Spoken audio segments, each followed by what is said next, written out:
welcome to this live stream, day 40 of the 90-day challenge. And I'm John Alfredsson, and I'm here with Stephanie Homeier. Hey, everyone. And we're going to answer questions. We're going to have a Q&A today. So whatever questions you might have around Shopify or Facebook or setting up ads or setting up your store or whatever it might be, just post them in on this video, and we will answer them to the best of our abilities. Yes. So if you don't know who we are, I'm one of Techademic's trainers in the Entrepreneur program and the eComm Incubator program, and also a Tech Week instructor.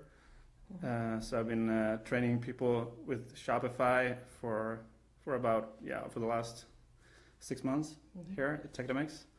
And I have my own Shopify store. I launched that store 16 months ago, approximately, and it has generated 650,000 in revenue so far. So it's been going pretty well. If you don't know my story, I started out back in November of 2015, and I launched my store on a Monday. I got 2 sales the first day for my Facebook ads. I had taken a course.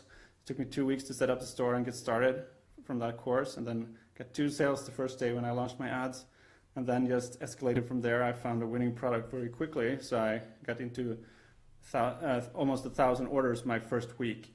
So it was a little overwhelming actually, because I wasn't prepared for that. So I had to take a break and basically pause my ads to find virtual assistants, and I did, and then they just went on from that. So it's been going up and up and up since then. And Stephanie? Yeah, and I'm Stephanie Homeier. I work here at the Techademics headquarters. I've been with the company since the beginning, so about a year ago. And I've been in e-commerce for about 5 years now, and been working with Chris as well as other mentors like John Alfredsson here, and help us support our eComm department. So looks like we've got a couple of questions coming in here now. You guys can just keep posting and we'll answer as we go along. Let's see, we've got Flippin Johansson. Philip Johansson? Philip Johansson, yeah. Yep. What do you think about making a store for a specific country with that language? My opinion for that is absolutely. If you have a product or an audience that is very country specific, if you can go worldwide, or if you can't ship worldwide, then definitely go for your country and for your language. But if you can do it worldwide, I would recommend that, because you have a much broader audience. If you can ship worldwide, and you can if you're doing drop shipping from China, for example, you can go to any. But so what you can do also is you can also install apps that have multiple, that can basically determine where the visitor is coming from, and basically change the language based on where they are at. So. All right.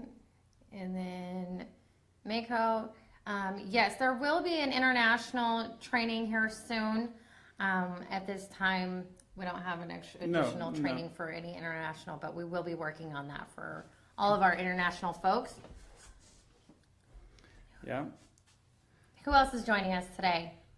Yeah, we got 28 people on so far, as I can see. So any questions? We're having a Q&A. So any questions related to Shopify or Facebook advertising, whatever you might have, we will answer them as much to the best of our abilities. And yeah, how do you guys know if it is a winning product, and how many sales must I have after 4 days? A good average, please. Thanks. Okay. Just a winning product. I mean, you don't know from the beginning when you start if you have a winning product or not. I mean, you might have done research to find out that this is a product that is selling for other stores. So you take one of those that have a lot of sales, or that you've been selling, that you've been seen promoted on Facebook and from other stores, and then start promoting for yourself. If you're making 1 sale within your first 3 or 4 days with a $5 ad, that's a good start. If you don't make any sales within 3 or 4 days, definitely pause your ads. But then there is a disconnect between the audience or the product. They might not like the product, or the audience might be off for that particular product. So, but if you're making 1 sale or more than 1 sale, definitely it's a good sign. But then you want to look for consistency, so that you get consistent sales on a daily or maybe every other day on a $5 budget. So if you can get that for a week or more, so that you can get up to 10 sales, 15, 20 sales, then then you probably have a winner if you can get those sales relatively cheap. So then it's time to think about scaling, I think. That's my opinion. I completely agree with you.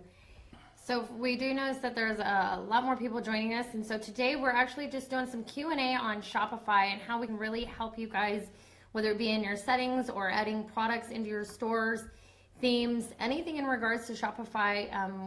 Really plug in your questions here in the comment section, and John and I will go through and answer each one of them. Let's see. So this one right here was the number one tip for building a long-term brand with AliExpress and drop shipping. Long-term, to build a brand, I would with AliExpress, I would first look for find winning products, to see to actually learn how to sell, so that I can make consistent sales of a product. And if I find a winning product in my niche, or when I do, I should say, then basically after a while, after I sold maybe 20, 40, 50 or even more of that, I start looking into contact my supplier in AliExpress and see if they are, first of all, if they're willing to negotiate price with me so that I can get a lower price, but also if they have the ability to do custom make these items, so that I can put my brand name on them, so that I can stand out basically from the competition, basically private label them. That's how I would do with AliExpress long term to build a brand. And then reach out to your suppliers on AliExpress and see if they have contact. A lot of them have contacts with manufacturers or factories. They have factories themselves, so they cannot a lot of times accommodate your requests. And Michelle, when scaling, what's the best way to scale? Is it based on age or gender, and do we automatically scale after one sale? You're really going to want to look for a little more proof than just one sale. One sale is a really great start. My recommendation would be definitely more than 25 to start to really scale it up. And you can scale it up more based on not just the age and gender, but also on countries and interest. John, do you want to add to that? Yeah, absolutely. Just what Stephanie said, you want definitely more than one sale, because one sale can just be a fluke that you got lucky and got the sale after the first day. But you want to see consistent sales on a day-by-day basis. And when you do that, and we got up to 20, 25 sales, definitely you have a winner, and you can start scaling out. And not just age and gender, you can scale also out by phone device they're using. If they're on iPhone or Android, you can basically split that up, and then you can create custom audiences, which is a little bit more advanced. But custom audiences, basically you can put all the people that have visited the product page into one audience, and then in your Facebook ads account, and then you can advertise to that. But more importantly, when you have enough people in that audience, you can create a lookalike audience. And a lookalike audience is an audience basically of people that Facebook put together that is very similar to the people that have visited your page. So if you have 1,000 people that have visited your product page, and you create a lookalike audience based on that, Facebook will put together an audience of millions of people that are very similar to those people in their demographic and their behavior and their interests and stuff like that. So they're more likely to buy your product as well than the general population. So that's what I would recommend, how to scale out. That's a very, very short answer to a big question, but there are many ways you can scale out. Mm-hmm. And this one right here, we've got, what do you think about doing worldwide targeting for a PPP ad and get lots of cheap likes and social proof? After that, to create a view content ad only for US. Do you have any? So yeah, worldwide targeting is great for social proof. It really helps you to see what the other countries are now. From my understanding, with the new worldwide feature, US is not included in that. What I've seen. It's not? Okay, I haven't used the worldwide feature. I haven't checked that actually, but I wouldn't use a worldwide feature actually to start with my PPE ads. You can do that, yes, and you can get very cheap likes, yes. But also all the likes that you're getting, most of the likes that you're getting are going to come from countries which you're not selling to most of the time. There are countries with very very bad postal service, so you can't rely on the tracking of packages getting to their destination, and they're also having a lot of credit card fraud and things like that. So you don't want to ship worldwide all your products. So also don't do the PPE ad to all of those countries, because that will also build up your Facebook pixel data based on the people that are liking your ad. So if you have a lot of people liking your ad from countries that you don't ship to, they're most likely not also the buyers. They're going to be buyers later. Or so if you're creating lookalike audiences later on based on the people that have liked your page posts, for example, that audience is going to be based of those people in those other countries, and that's maybe not the best idea. So I would suggest that you create a PPE ad to the countries that you ship to, and only include the countries that you ship to. So if you ship to US, Canada, United Kingdom, Australia, New Zealand, and maybe some Western European countries to start with, that's where I would start to create my PPE ad around those. You can do it worldwide, and you can get it cheaper. It will be definitely cheaper to do it worldwide, but also you don't just want the likes, you also want the data on the pixel from those people that are liking. You want to know what age group they are, the people that are liking, and things like that. So, yeah. Absolutely. Great point. So in that, you can also exclude the countries or only target the countries that you're going to be marketing to, that you can ship to. The next one is, will you please talk about the matrices you watch for and what type of numbers you want to see to determine a promising campaign versus one that is underperforming? Okay. Would you like to talk about that? Yeah, sure. So the metrics I look for, now we're talking about conversion campaigns with a website conversion objective. The numbers I look for, the metrics I look for is the click-through rate first and the cost per click. So I look if the click-through rate is, and the click-through, there are several different metrics for the click-through rate, but the click-through rate for all is what I'm looking for foremost, and that is basically counts all the clicks on your ad, on the clicks on the like button, the clicks on the comment link, and also the clicks to just open up your image, or whatever. So it's not just click on the link, but that's the first thing I look for. And if the click-through rate for all is over 2%, it is okay, in my opinion. And if it's around 5, it's good, and it's over 5, it's good. And if you get over 10, then it's really good, in my opinion. So you should strive to get over 5, and the click-through rate, that's the first. And if it's not, if it's not over 5, at least it should be over 2 after a few days. If it's not over 2% after 2 or 3 days, if you run your ad, there's definitely something wrong, something missing with your target audience or the product. So then I suggest that you pause your ad and take a look at the audience you're targeting, or look at the product. Maybe you need to change something there. Mm-hmm. The next one is... I think that one, I think you pretty much just covered what Christopher asked, which is, he's run some PPP ads for 3 days to boost the engagement. So with 4 different types of products, and not getting much engagement. And so the question is should he rerun the ad and target different audiences, build engagement, and then run a conversion ad? And I mean, in my opinion, Christopher, what I have seen is yes. I mean, there's going to be several different areas that you want to look at when running an ad. It could be the image, it could be your ad copy, it can be your targeting, and it can be your price. So you want to look at all of those aspects before changing every single thing. Maybe change one thing. If you're not getting much engagement, it could be what you say in the ad copy, and it could be the targeted audience as well. So, I would definitely look at all of those and see where you can make some changes, and then just run another PPP ad. And then as you start to see a lot of those engagements and comments, shares, you really then you can start to do more of a conversion ad when you know that is your a great product, it's going to sell. And then also I would recommend adding in some take action words, whether it's like, tag, share. Typically tag and share are the most commonly used ones. That will help increase your engagements as well.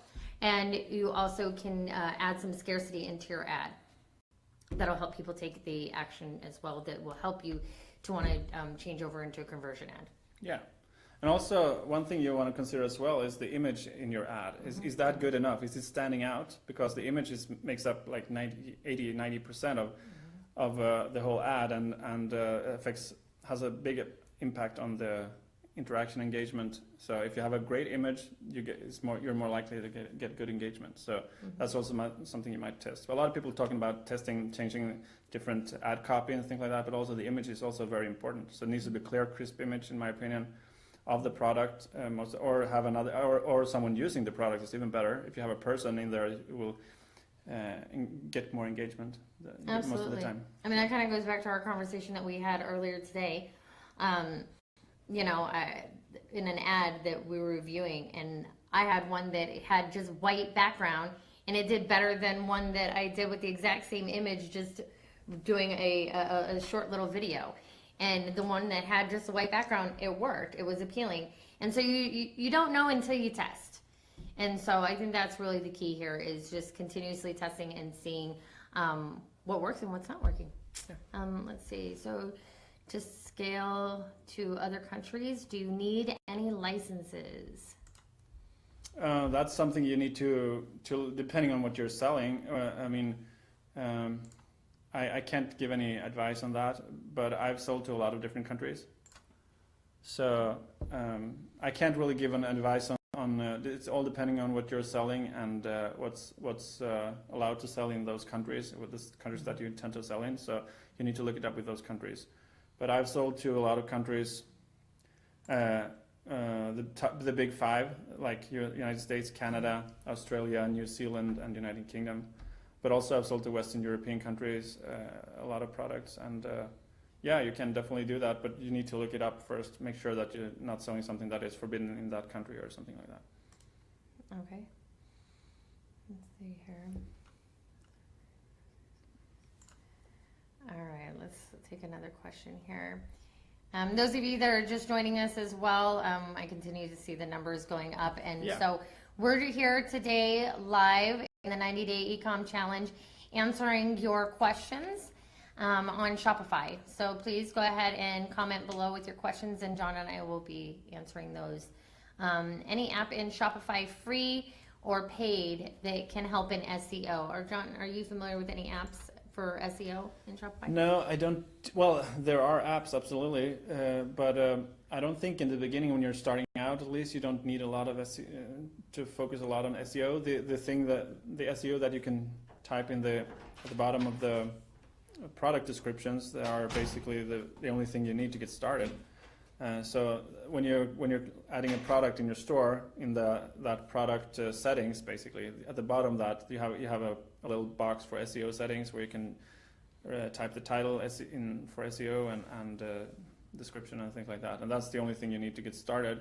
And then later on, when you're making sales, absolutely start focusing on SEO as well. But the focus in the beginning should be on making sales. And if you're making a lot of sales already, there are absolutely apps that you can install.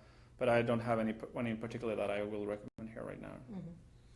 So I think this next question really comes up a lot in regards to a general store. If somebody has 4 to 5 niches and they have 1 pixel install, wouldn't that confuse the pixel if they're running ads in 2 to 3 different niches? So if they're running like a kitchen niche or a golf niche, and then teachers or police officers, is that going to confuse the pixel in order to give them the proper data that they need to have a successful winning products? Yeah, and my take on it is it might affect a little bit to have multiple niches, but it will still work, because I have a general store. I have multiple niches in my store, and I have my pixel haven't had a problem with optimizing for sales in all those niches with no problem. So I'm making a lot of sales in all those niches, and with only 1 pixel. So it definitely works. How much it will affect, I mean, I don't know, because I haven't tested with multiple pixels, but I say that's definitely working. I mean, the pixel is picking up data from all of your visitors on your site, and when you start launching an ad campaign for a specific product or specific niche, it also picks up what are the preferred buyers for that particular product, for that particular niche, and then it will build up data for just that particular campaign when it's optimizing. So as soon as you're getting some traffic to that product, then you will also start seeing sales in that, because Facebook start learning that for this product we're going to optimize for these type of buyers. For this other product, which is in another niche, the pixel will learn how to optimize for buyers to find buyers in that niche. So that's, I think, how it works for me, and why it has been working well for me. Yeah, that's great. Yeah, it's very helpful. How many ads do you test for a product? If all PPP ads have good engagements, likes, do you run a website conversion ad for all of them? And what if the ads perform well in a PPP but no results in a conversion? Do you wait 3 days or kill it in the first day? Yeah, well, what Well, I think that, in my experience that, you can test multiple products. I've tested several products, and you not being attached to the actual product and just see if it goes. If you get a lot of engagement, my rule that I follow, not everybody follows this one, and that's okay, is 10%. So if I've got, 100 likes, I want to see like 10 sales. So that's kind of how I gauge it, and then run a website conversion ad. And then you can start, if you've got a seasoned pixel, then you can start with a purchase conversion ad, or even doing a add to cart. And so that's kind of where I start at. And with as seasoned as the pixel is that I have on my store, I kind of kill it within like 48 to 72 hours. You really want to give Facebook enough time to give you back the data, and to see if it's even going to scale, whether it be. Yeah, absolutely. But the goal for you all should be that after the PPE campaign the purpose of the PPE campaign is to build up the engagement. The purpose is not to make sales. Yes, you will make sales as well occasionally, but you will not make as many sales when you're using the conversion objective, website conversion objective. That's the focus for that one, is getting the visitors to click on the link, or if you're choosing view content as the objective, or if you're choosing purchase as the objective, then the focus will be to get as many sales as possible. Right. So you should start switching over to website conversion as the objective as soon as you have it. You think that, well, you're starting getting engagement, and you can run the engagement ad for a while, but you're not going to run the PPE ad long term, in my opinion. Right. You turn it off after a while, because when you have enough engagement, and then you focus on the conversion ads, because the conversion ads are the ones that going to make you the money. So absolutely. Yeah. So start by focusing on view content if you haven't had many sales yet for the objective for the conversion ads, view content, and then move on to add to cart later on when you've had some sales, and then purchase as the objective. When you've had a few sales, 10, 20 sales maybe, of a particular product, then you can most likely switch over to purchase as the objective, and have Facebook optimized, because then Facebook knows a little bit about your buyers, how many that you've had a few buyers, and they can look at them and try to find similar people when they're targeting, when they're showing the ads to the audience. All right, that's great stuff. So, and Cameron is asking about if they haven't had any sales, but they've got an email list of about 15 people, should they start to do some email campaigns to those 15 people? And if so, what do they say? I wouldn't, if they haven't had any sales yet, yes, you can send out an email, yes, but my focus would be on just getting the sales first in the beginning when you're at that level, because you want to build up eventually an email list of thousands of people.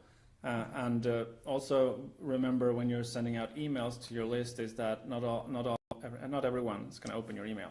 So the average email open rate for a newsletter from a store is around 10% maybe. So if you're sending out an email to 15 people, only 1 or 2 people are going to open that email. So is it worth your time? Well, it's up to you to decide it, depending on what you're selling.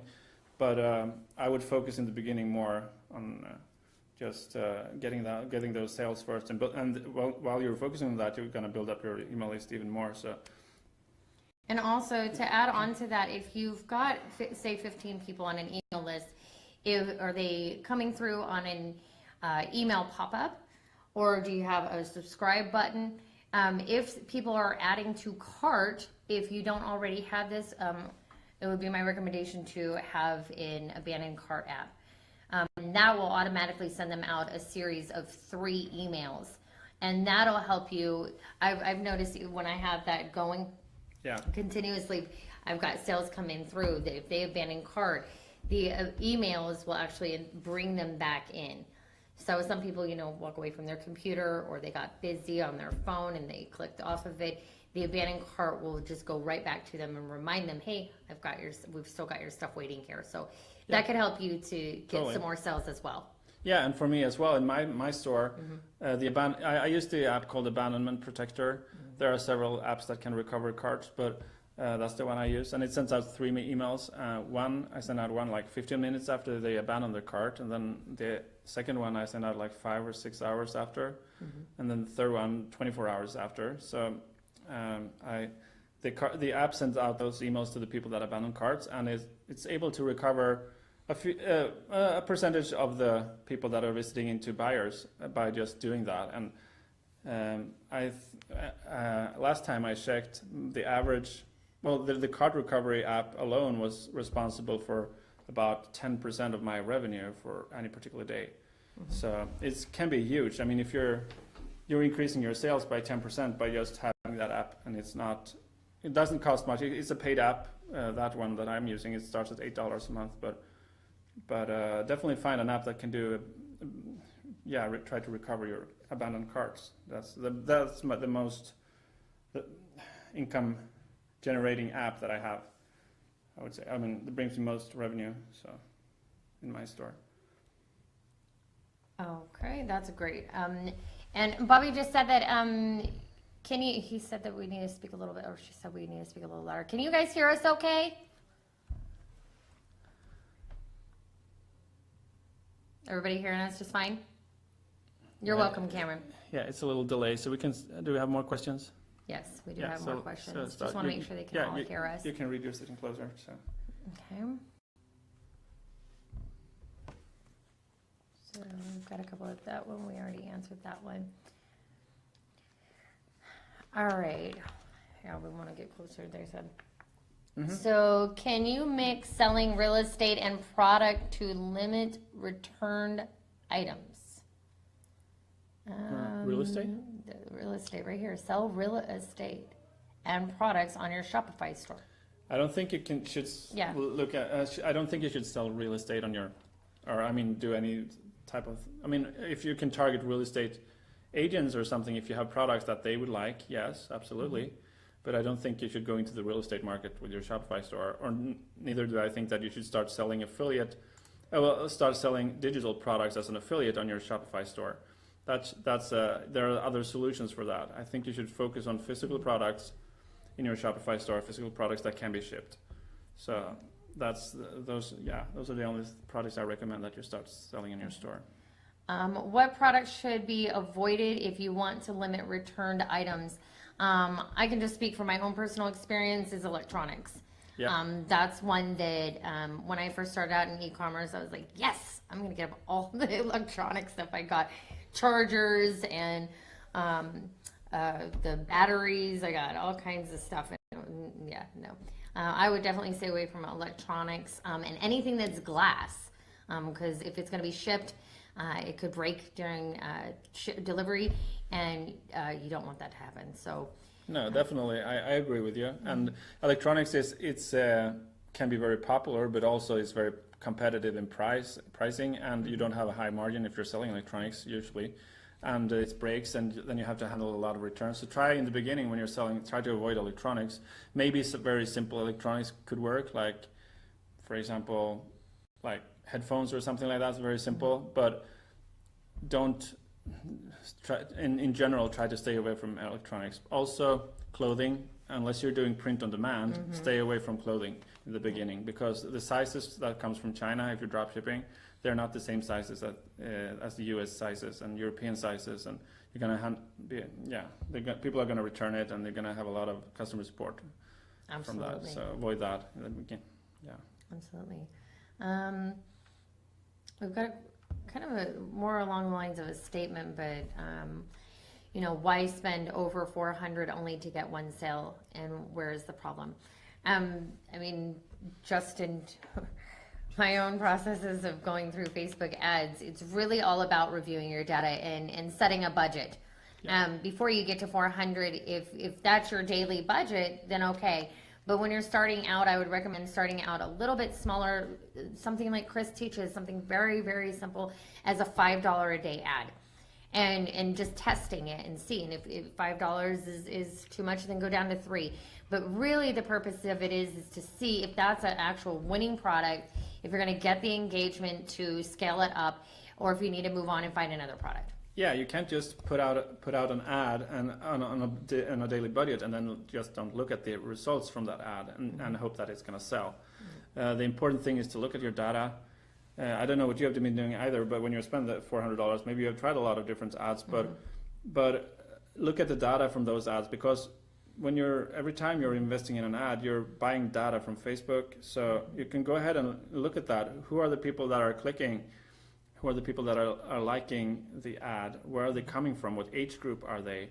So you can break that down in the ads manager to see exactly in your reports to see who the people are that are actually liking your ad. And if you have good enough click-through rates, like I said earlier in a question, over 2% click-through rate is what you should strive for at least. That's the okay level, and above 2% is when you get up to 5, it's good and above. But if you look at that data and try to determine maybe you're not targeting the right audience if you don't get the right response, or maybe the product that you're trying to promote is not appealing enough. So there are a lot of different factors to take into account there. So we can't really tell you what's actually your specific problem, but that's where you should start looking for why you're not selling. Yes, agreed. Michelle has another question in regards to running a PPP and a website conversion, both at $5 and got one sale. And should you leave both ads running to scale? And my first question would be, how long have you been running the ad? If it's one sale for $5, and you've been doing both of those, if it's $5 for each one or $5 together, and you've gotten one sale, if that's in 1 day or 3 days, and then also, again, going back to what John said, reviewing the data and seeing where are those clicks coming from, how many clicks are you getting, as well as all of the engagement. So, hey, what's up, Robert? Hi, Robert. And Elaine. Great to see you guys on here. Thanks for being here. Jennifer has a question in regards to images in the store itself. Do you recommend just the product for the main image, or with a background showing how the product looks while on a person? For example, jewelry, kitchen gadgets, cookie cutter, all those. So plain backgrounds, that was something that we were just talking about too. Yeah, I mean, plain backgrounds, white backgrounds can work great if you have a very nice picture of for ads. It can work really great if you have a very nice picture, crisp, clear picture of your product. But also if you have someone wearing your product, if you have selling jewelry, for example, if you have a picture of someone wearing that jewelry, so that it awakes more emotion in the person that is looking at that, and they can actually see themselves maybe wearing that in a better way. So it definitely recommend having images where people are using your product. That will only help you, I think, unless they are really bad quality, but as long as they're normal quality, absolutely. Absolutely. And with that too, even not just in the store, but when you're posting an ad, remember people are going to be going through their phones, thumbing through the phone, scrolling and scrolling and scrolling. And your image has to be something that they're going to be like, oh wow, I gotta stop right here. Yep. Let me click on this. So if it's something that can invoke an emotion, then you're more likely gonna get some clicks, a lot more clicks actually. Or if it's an image that pops and grabs their attention. That's really what the purpose is in the ad is, hey, grab my attention. Yeah, we're doing interruption marketing because there are people that are surfing, they are in social mode, they want to read see what their friends are doing or whatnot, and then you're interrupting with an image that really stands out related to something that they really enjoy, their passion or whatever it might be. Then that's when they're going to stop and just look at it and then click on the ad. And it's a lot of times it's going to be impulse buys unless the price is really higher, then they might need to think about it. But if the price is normal for the product, like under $50, there's usually a lot of impulse buys. Yep, absolutely. So we've got another question here. How to manage shipping costs to ship to many countries? And this is your specialty, John. Manage shipping costs to ship. So what I do and what I recommend to the people that I teach to Shopify to is that to have, if you can, have one shipping zone for all the countries that you ship to. If the shipping rates are not very different for a specific country. So if you're drop shipping from China, most of the time the shipping rates are going to be similar to most the top 5 countries and the Western European countries, for example, the ones that I ship to.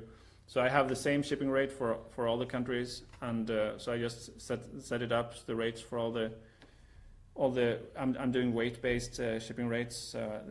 The shipping rates are based on the weight of the shopping cart, but I set it up and I add all the countries that I want into that shipping zone, and then all the other countries that are not in the zone, Shopify won't even allow people from those countries to buy. That's how I set it up in a simple way. If you need to break it out, if some country has very different shipping rates or something, then you just create a separate shipping zone for that country. That's what I would recommend doing. You don't need to set one zone for every country. You can group them together. Yep. Absolutely. What sort of a number do you find satisfactory for a cost per click? It's going to be...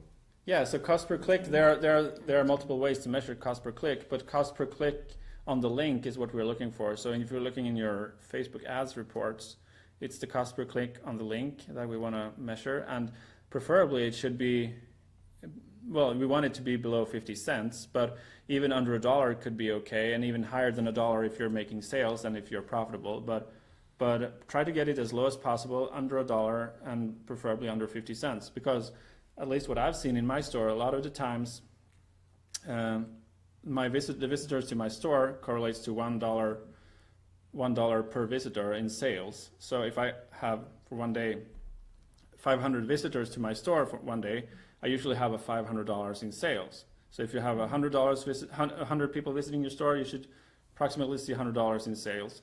So if you're doing things the way we're doing it, and you might get you might have a higher margin if you're doing print on demand and things like that. But if you're drop shipping from China, that's a very common metric to have a $1 per visitor. So if you're paying more than that for your clicks, then you're definitely losing money. And if you get it down to 50 cents, if you're paying 50 cents to get a visitor and you're making $1 back, so then you're basically doubling your money back. And then of course you have other costs like cost of goods and maybe assistance and fees and stuff like that. But if you get it down to 50 cents, you should definitely be good in making a profit. And between 50 cents and $1, you might make a profit. But over $1, then you need to really look at your numbers, how much you're spending and how much you're making to see if you're actually profitable. Yeah, that was a really great answer. Awesome. So if you get 100 view contents, even if you're not getting any sales, do you go on to the next step and copy the ad to an add to cart? No sales. If they've not you get gotten 100 view sales. contents, no sales. Mm-hmm. So if you get 100 view contents, you should definitely, well, depending on the price point of your product, if you have a very high priced product, you might not even get a sale from 100 visitors, even though it's a good match of audience and product. Mm-hmm. But a lot of the time, if you're starting out, if your price point is around maybe let's say $20, you should definitely see a sale within 100 visitors if you're targeting the right people, so that's probably the case. Then go ahead into your Shopify back office and see in your reports or your dashboard reports. There you can see the conversion rate, how many people are actually adding the product to cart, and how many people initiate checkout, and how many people are well, you haven't had anyone purchase, but if you are getting 100 visitors and no one is adding to cart, then there is probably a problem with the product description or the price of the product. Either the price is too high or there is something in the product description that are basically steering them away from buying or adding it to cart. And so start by looking there, and then go from there and see if they're clicking basically and adding to cart, but they're initiating checkout, but they're not buying. Then there might be the shipping rate that is too high, or something else related to the. It could be something else as well, but those are the most likely things that you should look for first. Awesome. And hey Damon and hey Brandon. Brandon saying what's up. Hey, what's up? And Darren. Hey guys. And Elvire. Thank you all. We're so glad you guys can hear us. Thank you all for being on today. Now, would you send people to a collection or a direct product? And in my experience, I have actually tested this, and sending them to a collection is not going to give you as much data that I have seen. Sending them directly to a product is going to give you a lot more data, as well as you're going to know whether that particular product is a winning product or not. When you send them to a collection, they may click on, maybe you have 5 items in there, and you're not going to know exactly which one it is that you can scale up on that particular ad set. So sending them, my answer to that, Paul, would be to send them directly to the product. Would you? Yeah, I totally agree. You send them to the product, that will give you the best results. Yeah. Absolutely. You guys have got some really great questions in here. I like your questions too. Do you have a favorite theme on Shopify that is more efficient and user-friendly than another? It depends on really if you're using a free theme or a paid theme. For me, on the free themes, I particularly like the Brooklyn theme. I like it just because it's got the nice big bold banner up front. There are a few other ones that I know. Minimal Supply. Yeah, and Supply. And also Venture might be good. Those 4 are free themes: Supply, Minimal, Brooklyn, and Venture.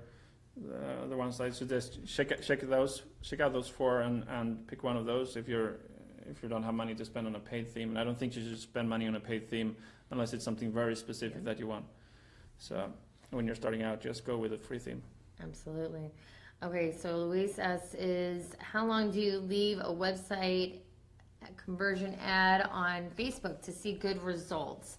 Again, I'm just going to go back over what Chris even teaches, which is you want to look at it, leave it on for about 3 days, even 3 to 4 days, just to make sure that you've got some good data, that you've got some engagement before moving on to the next process to either turn it off or scale it up. Yeah. Do you agree with that? Yeah, I totally agree. Let it run so that you get enough data. So if you're running $5 a day ads, then let them run for 3 or 4 days. So you can spend $15 or $20. That's when you're going to see. You also give Facebook time to optimize, and then you can look at the data and see are people actually liking this. If they're liking it, you should see people clicking through on your link, and you should see a lot of engagement. So that's what you're looking for when you determine if you're going to continue to run it or not, and of course if you've got sales. But absolutely. Real quick, we've got Kenneth that asked about you opened a clothing store before. I did my research. Now everyone is saying to stay away from clothing. Is there another niche? Now, Kenneth, if you're going to do any kind of drop shipping from China for the clothing, that's really what we're saying as far as staying away from there because of the sizing. However, if you do print on demand for clothing, it just depends on which kind of a niche you're going towards. So if you're looking at people who like a particular breed of dog or a cat or, another like a yoga store or something, that they're very passionate teachers, police officers, that you're going to have on your shirts or hats or even shoes. There's different print-on-demand companies that you can go with, not necessarily to stay away from clothing, just on AliExpress because of the sizing and even sometimes the quality. Quality as well, The quality can be really bad as well when you're buying cheap clothing from China. But if you go with print-on-demand companies, you can definitely, when you're selling print-on-demand, of course you need to come up with your own design for your clothes that's going to be printed on your shirts and whatever you're selling. But that's definitely the best way to start with if you want to sell clothes or start selling your own print-on-demand products with your own designs. You can sell leggings, you can sell shoes, you can sell phone cases, you can sell necklaces, you can sell hats, mugs, T-shirts. You're not. There are a lot of different product types you can do print on demand with. So just do some research, and there are some companies that you can find that provide those products. So absolutely. Elaine would like to know, does your shipping and handling charges vary? And how do you determine if your shipping charges are too much? We have never have more than $9.95 on shipping and handling. So shipping and handling $9.95 is very common for drop shipping when you're drop shipping from China. But what I do and what most people do that do drop shipping is that they increase the shipping rate if someone want to purchase two. So shipping and handling for two items with free plus shipping is basically going to be higher than just $9.95. So for one item is $9.95, but for two items, we raise the shipping and handling cost to $17.95 or $18.95 or something like that. So that's where you will make more money. You take in more money when you are basically for shipping and handling when you're selling more items. Yeah, and even what I found with the shipping is that I'm just testing it and seeing which one your particular niche those people are willing to pay, because some of them I've done $9.95 and the abandoned cart, or even at $11.95 they'll abandon cart, but you go right in the middle, go to $10.95 or even all the way down to $8.95. It's all just keep testing and seeing what one is continuously converting. Yeah, just lowering the shipping and handling price with $1 will give you a lot more conversions in a lot of the cases. But you also, of course, if you lower it from $9.85 to $8.95 and you get a lot more conversions, you also, of course, need to make sure that you're still making a profit or at least breaking even on that product. So you're not losing money. So because Absolutely. you will get more conversions, but you also get less profit if you're lowering the price. So yes, yeah, agreed. This is something that you've even spoke on. Stephen has a question in regards to even yesterday's presentation that Chris and Peter did on print on demand on canvases, and how much or how do you match the photograph with the canvas company, and how do you merge? That would really depend on the POD company that you go with. Do you know more on the print on demand on the canvases, on how you match that up? What do you mean by matching? Do you match up the photograph with the canvas company? And you would add the image to the actual canvas. When you go with a lot of the print on demand companies, you're able to integrate that into your Shopify store and then upload the image even before any of your customers see it. Yeah. And you can see exactly what it looks like. Yeah, they will actually make a mock-up. The print on demand companies will make a mock-up of the product with your image on it when you upload the image, so you can actually see what it's going to look like when it's on there, on that item, so, or that shirt or whatever it is. So definitely, this is different for different print on demand companies, but some of the companies out there, for example, like Viral Style or T-Launch or something like that, is they are two print on demand companies that print t-shirts, for example, and other things as well. So you can go and look them up. They have apps. If you go into Shopify App Store and search for print on demand or t-shirts or something like that in there, you will definitely find some apps from different different print on demand companies that you can go and look them up on their website and see what they're actually selling. Absolutely. So Simone has a question on I have a few ads running since 4 weeks ago, but something is not working, or I might have didn't set up something correctly that I don't get any results. Is there any recommendations? So really, I would start to look at your data and see if you're not getting any results, then I would definitely turn those off. Typically before 4 weeks. Yeah, 4 weeks is a little bit too long to. I wouldn't recommend you running an ad for 4 weeks if you're not making any sales. So I would, like I said, test my ad for 3 or 4 days at $5 a day and see if I'm getting engagement and maybe a sale or two. But if I don't get any sales within 3 or 4 days, or if for a cheap product or a low price product, then I definitely turn them off, pause them, and look at the data and see if I can make any changes and try another type of ad or something like that to a different audience or something. But don't run it for too long. That's, I mean, if you're running a free plus shipping offer, run it for 3 or 4 days. If you're running a retail priced item and an ad for a retail priced item, then you know your markup, your profit margin basically on that item. So don't spend more than, like I would say, not more than 2 times the markup, or maybe $20-$25 if the markup is very low. But you can allow yourselves to spend $20-$25 for a retail priced item to see if you can get engagement enough, and then you determine if you're going to run it for another few days.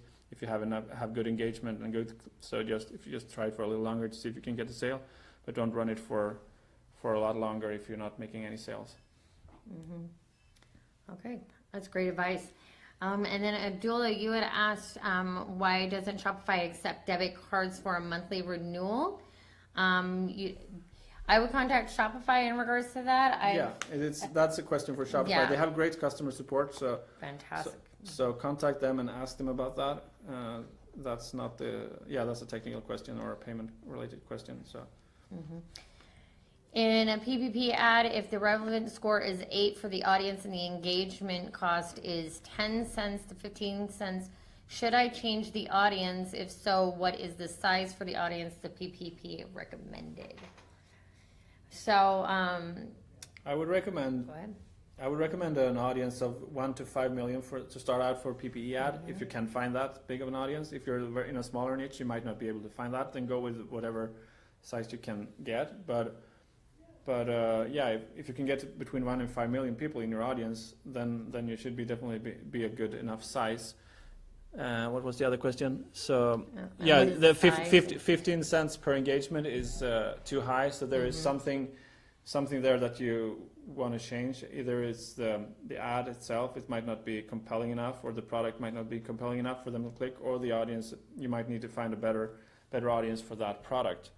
So what is the highest that you have gone for a PPP? I mean, for myself, I've done about 7 cents is the highest. Yeah, I try to not go over 5 cents per click for sure, and I want to. I mean, I only run PPE ads in the beginning of my campaign as well, to bring up the engagement, because the purpose is to bring up the engagement and not make sales necessarily.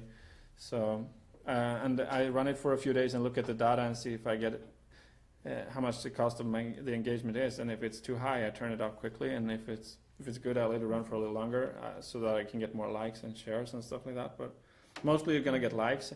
And also, when it comes to likes and comments and shares, from a PPE ad, you will get a lot of likes, not necessarily as many shares and comments, though. So the likes are the most common from a PPE ad. But they're serving well as social proof that people are actually liking your item. So when other people see your ad and they see that it has a lot of likes, they get more intrigued and see, why is this product having so many likes, and they will look into it more, and yeah. Absolutely. Okay. Looks like we're almost at an hour. Yeah, we're almost at an hour. So we're gonna go through here and just answer a few more questions here. And let's see here.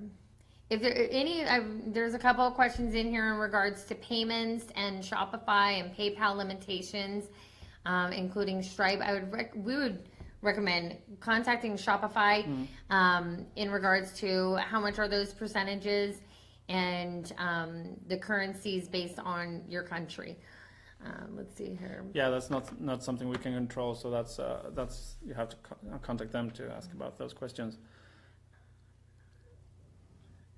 Okay, let's see here. Assistance finding products and vendors. Can you assist me? Okay, Carl. I need assistance finding products vendors to sell. Assistance in finding product vendors to sell. So if you're going the route of dropshipping from AliExpress, I would start searching on AliExpress for products that are for keywords in my niche related to what I want to sell.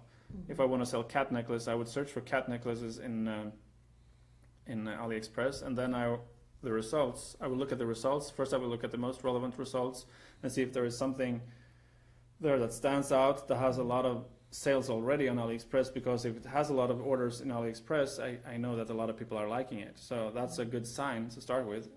And then I also sort my search results by the number of orders. And then you get the highest first and the most best-selling first. The best-selling cat necklace will come up first. and so on. So then I can see what's actually selling, what actually people are liking, and then that's how I usually go and look and find my vendors. I go into AliExpress and do searches, and then I might contact that vendor that's selling a particular necklace and ask them about the product and their shipping and so on, and build a relationship with them. That's what I would recommend to start to find vendors on AliExpress. Start there. That's the easiest way to get going and find vendors. Yeah, absolutely. On Facebook ads, after you create an ad, Facebook wants you to boost the post. Do you suggest boosting the post or just let it run for the $5 a day? My recommendation is to let it run the $5 a day, not to go on the actual page and boost the post from there. Don't boost the post where Facebook recommends. That's most of the time it's a waste of money. Facebook is going to take your money and show it to whoever they like, basically within a keyword that you choose or whatever. But instead, go and create an ad for that post instead of $5 a day ad. And target the people that you actually want to target with that ad. That's going to be, you're going to get a lot more worth out of your money. Okay, and then Mark has a question on regards to testing products. Do you advise to test one product on more audiences, or do you think it is better to test more products on one audience? I would recommend testing. This is something that we even were speaking about in regards to the entrepreneurs. Is do one ad a day, and so you can do that one ad with one audience. See if that one works, and then if that ad works, then you can go ahead and start even multiple ad sets, or take one product and break it out into 5 ad sets and do that for the entire week, and set it at a $5 a day budget. It is for each one. But it's good to test a product with multiple audiences because some audiences are more responsive than others, and if you have a product that you know is selling well for others, or that it's selling, or have seen that it's popular on AliExpress or something like that, then there are people that are interested in it. You just need to find those people, and testing multiple audiences is then a good way. But of course, if you can't find an audience match with that like your product, if you're testing 3 or 4 or 5 audiences, then go ahead and try a different product. But then try to stay maybe in the same niche and try another product within those, and try those 5 audiences with another product that they might be a better match to. That's what I would go. And a key to becoming successful with Facebook advertising and Shopify is to continuously launch ads day by day, launch new ads, even if it is for a duplicate ad for an ad set that's already running, or if you want to or test a new audience, or if you're launching an ad for a new product, completely new niche or whatever. Always get into the habit of launching ads, because that's what's going to take you to success the fastest, being consistent with that. That's if you ask anyone who's very successful, they're launching ads all the time to find winning products, because a lot of your ads are not going to work. That's just how it is, reality. A lot of your ads are not going to perform. That's for me as well. I mean, in the beginning, maybe 1 out of 10 of your ads will work and make you sales. As you get better, maybe 2 out of 10 or 3 out of 10. Yeah. But always, I've seen the majority of ads are going to fail, and they fail for me. Any successful person that is successful with Shopify, ask them. They have a ton of failed ads, a lot more failed ads than ads that are actually successful. So but when you find that winner, that's that product that's selling well, they will make up for all the losses from those tests of the.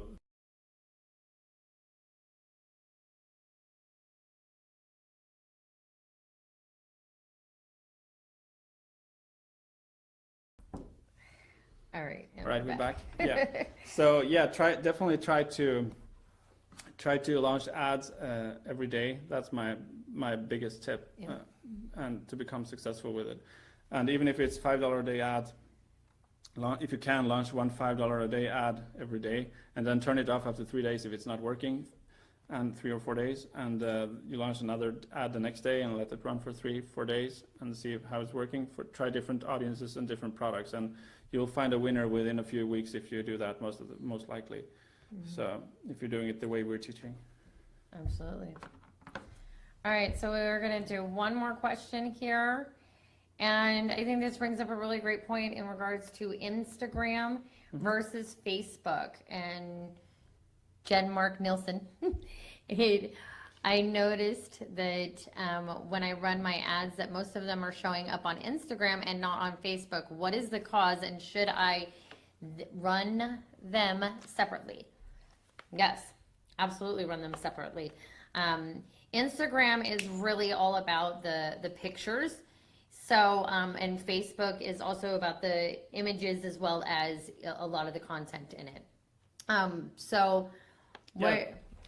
Go ahead. The audience on Instagram and Facebook, they are different too. The people that are on Instagram are more interested in the pictures, and they're more maybe fashion or artists or fashion oriented people. So and they like images a lot more than people. And Facebook, everyone almost is on Facebook, but not everyone is on Instagram. So there are different demographics. So definitely separate them. Don't run them together, because you will get a lot of views on Instagram that the Instagram ads needs to be a little bit different, crafted a little bit differently than the Facebook ads as well to work well, I think. Absolutely. Yep, I agree with that. I'll answer this very last one because I've noticed a lot of people bringing up Gear Bubble. Gear Bubble, Raphael, is a print-on-demand company that you can integrate into your Shopify store, and you can actually have a on their platform. That you put your own images on their products and they'll print it and ship it out for you. So it doesn't necessarily work exactly like AliExpress. AliExpress you're using as a drop shipper. You take their products, plug them into your store, and then you go back to their site and order it. Whereas Gear Bubble or even Printful or Viral Style, Interest Print are all going to print your images on the products and ship them on out for you. So you still have the products in your store, so your customers will see them in your store. But when you get an order of the print-on-demand products, you basically turn around to your print-on-demand company and tell them to print that product and ship it out to your customer.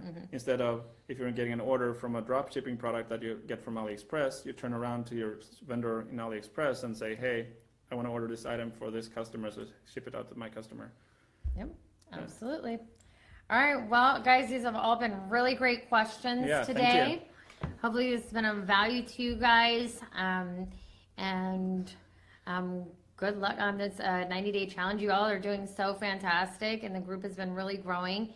And we appreciate you all being on today. Yeah, we certainly do. And see you all in the group.